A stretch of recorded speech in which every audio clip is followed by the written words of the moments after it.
Good evening, my children, and welcome back to another episode of Retro Alliance Gaming. Okay, I'm kidding. I'm not actually going to do this whole thing as a, what's the word I'm looking for?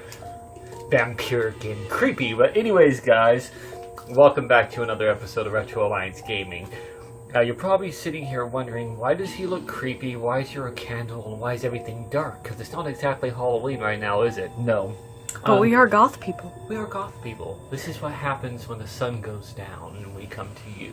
No, so going back to really quick, I decided that on the channel I want to mix it up a bit. Now, for those of you who are all following me, obviously, because we're a gaming channel, I don't want you to worry.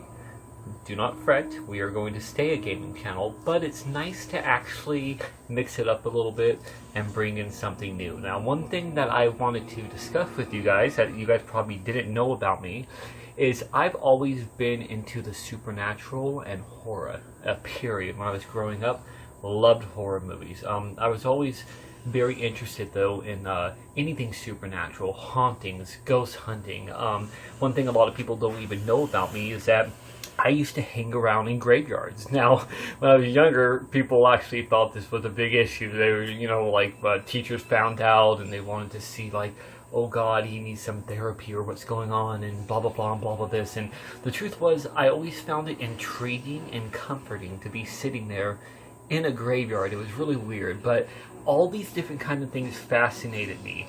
The way I always looked at it is, I won't know if I guess a little bit of a skeptic, but I always wanted to believe. I always wanted to believe that there was something to see, something out there, a ghost or whatever have you. And because of this fascination, I went off looking for everything you possibly could. I went to graveyards at midnight. I went to spots that were supposed to be haunted at 2 a.m. looking for ghost children that were supposed to be making weird noises. And you're riding on horses. I even took one of my exes on a first date to a graveyard. I did everything, and I started thinking back and wondering, where did this fascination begin? Well, this isn't going to be a big story. This is just a small part of it. The one thing that I remember that started it is when I was I think I was 4 years old. We lived in this small town, and there was this giant mansion that we lived in. Apparently, it was a mansion. To me, it was more giant because I was so small. And one thing that I remember creeping me out is every time we had to use the bathroom, we always had to use this one that was downstairs. But the weirdest freaking thing about this bathroom is you had to open a door, and there was a staircase. And you would go down and down and down and down and down and down. I mean, this was like an endless staircase. There was no shower. There was nothing else in there. But literally, you opened the door, and there was a freaking toilet. That is it. A toilet. Not even anywhere to wash your hands. Just a toilet. And it used to freak me out. And I remember when I was young, walking down those steps, I was going down one by one and one by one and one, and going down lower and lower and lower. And eventually, I remember taking a piss, and what ended up happening one time is the toilet flushed by itself, and I saw the handle go down, and I screamed and ran up the stairs. And this, of course, was probably bad plumbing or what have you, but for a child, it was kind of terrifying, and it happened a couple times, and I never wanted to go there again, and I think that's where my fascination began. So anyways, we're going to be doing this series, and this is going to be called The Horror Corner, where I'm going to come in, I'm going to talk to you about different experiences that I've had, anything supernatural, probably mix it up with some actual horror movies in the future, different kinds of things. But in the meantime, I have a story that I want to tell to you today that I've only told a few people.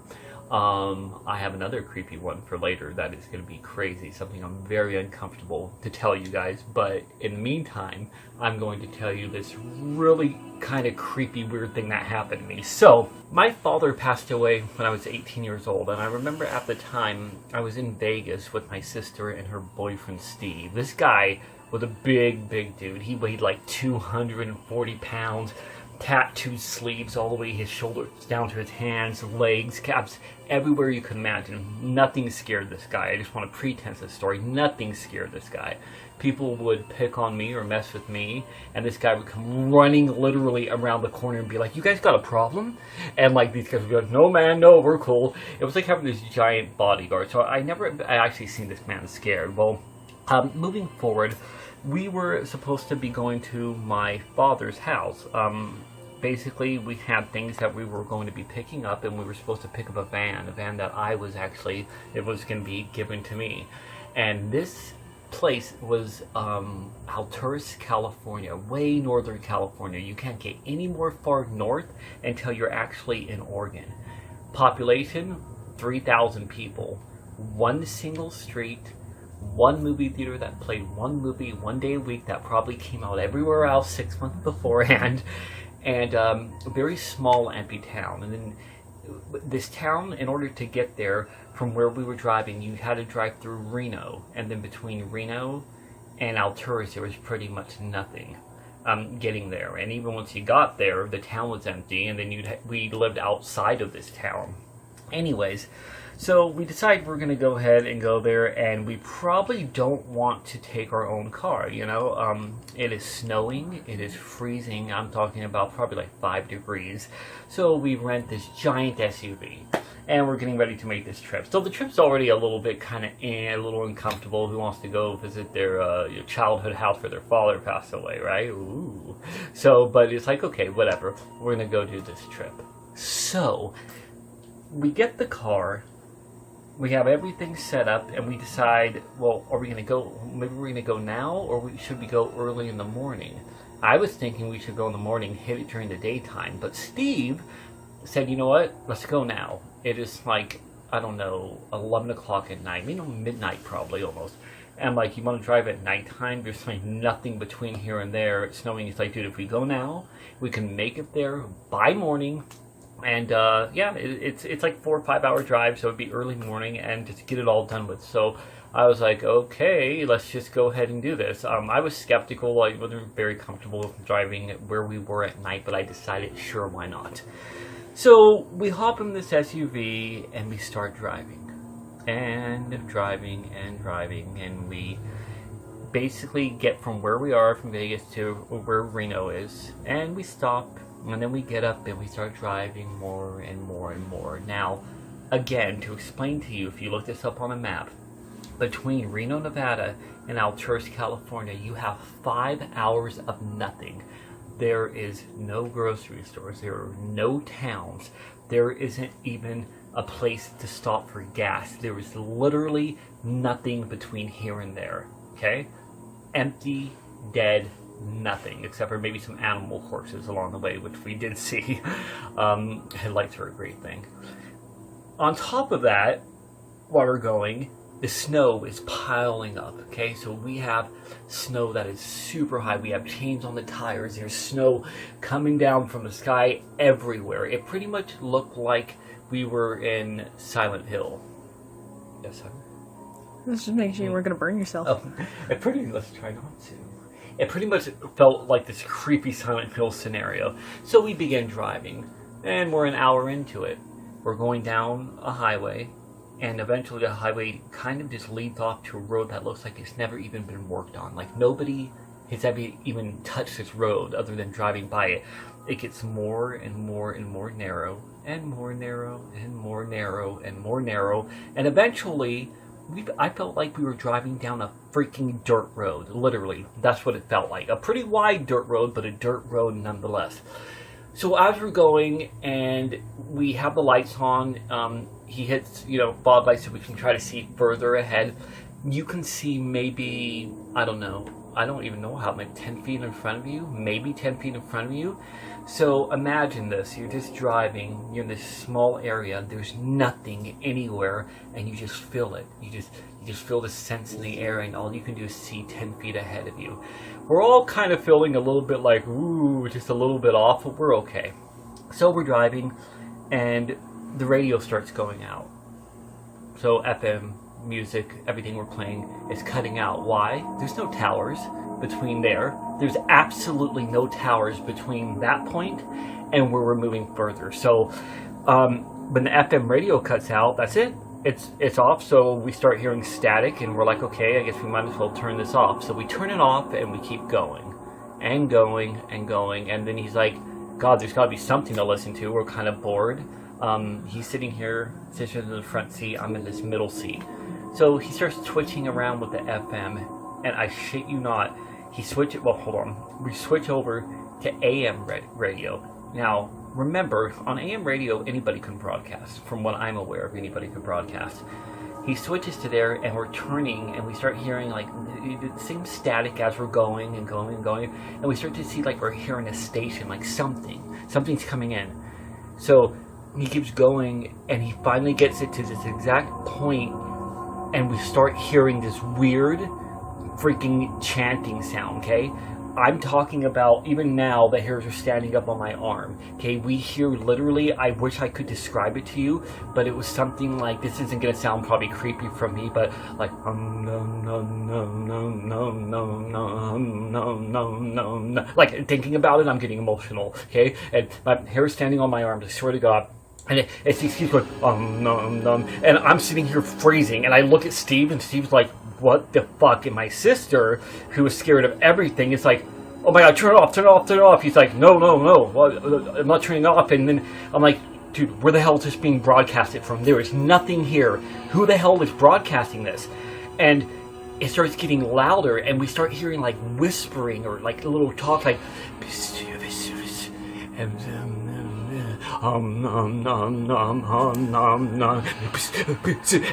I'm like, okay, Steve, I can't fucking handle this. Okay, this is really beginning to freak me out. What the hell is this? And Steve's talking to me, and as he's saying this, we're trying to explain what this is, which I'm going to explain something to you creepier in a moment. And I'm like, okay, dude, we just need to turn this off. He starts turning the thing, like changing the station, and as he's turning it, we keep hearing these chantings and these noises and volume, and my sister finally freaks out, and she's like, dude, turn it the fuck off. And then right as she does this, it gets louder, whatever the hell it was, and again, we can see 10 feet in front of us. Right as she's really scared, screaming to turn it off, and the music's getting louder, driving, again, hours in the middle of nowhere, snow, 5 degrees, freezing, nobody could be there, nobody could be surviving around this area. Out of the fucking blue, in our lights, 10 feet ahead of us, we see a man. We see a man on the side of the road. He is wearing some kind of big freaking brownish cloak thing with something over his head. And here's the creepiest part about it. Not that it was freezing cold, not how did this guy get there, but right as the lights come up, he literally looks like, just right as we see him, dead at us, just like this, right at us as we're going. And we just see his face, and his eyes and his face, everything looked off and weird. We fucking, my sister screamed, and we were like, oh my God, what are we gonna do? So we freak out, and he's driving. I'm like, Steve, be careful. I'm like, and Steve is freaking out. I've never seen this man scared. I saw his face flushed. His eyes were watering up. We kept going, and I'm like, and he like starts driving faster. I'm like, dude, don't drive faster. We're gonna slide off the road. Okay, so this is what happens. So we see this guy, this music's playing. He shuts the radio off, and everything is just dead silent, and we just keep listening. So we're looking outside, trying to see if we can see anything, but we could only see in front of us. And Steve claims that he sees some kind of like light, like really far off, like he just sees like a dimmer, like a glim of some kind of light. They light up. It looked like almost like a torch, maybe like torches or something, almost like we were in some kind of witchy era.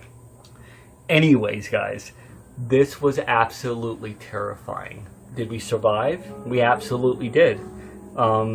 We made it through the rest of the ride. The next 2.5 hours of the ride was terrifying. We started to calm down.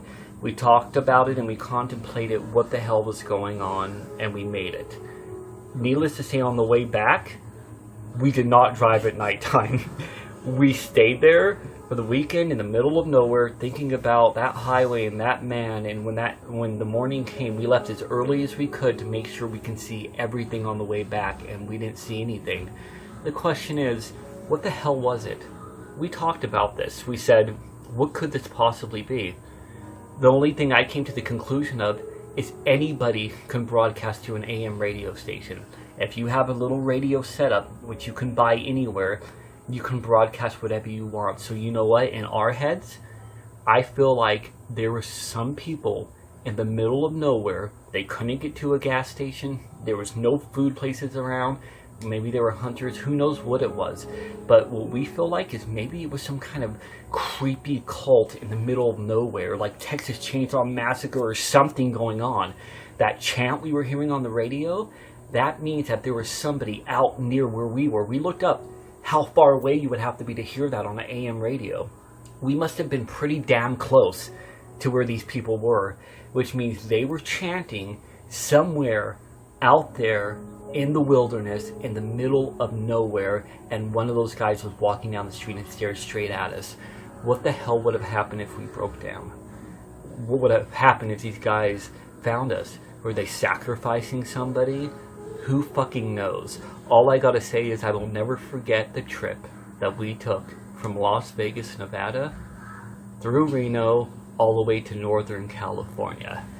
Anyways, guys, that is the end of my story. I'm officially creeped out even talking about it.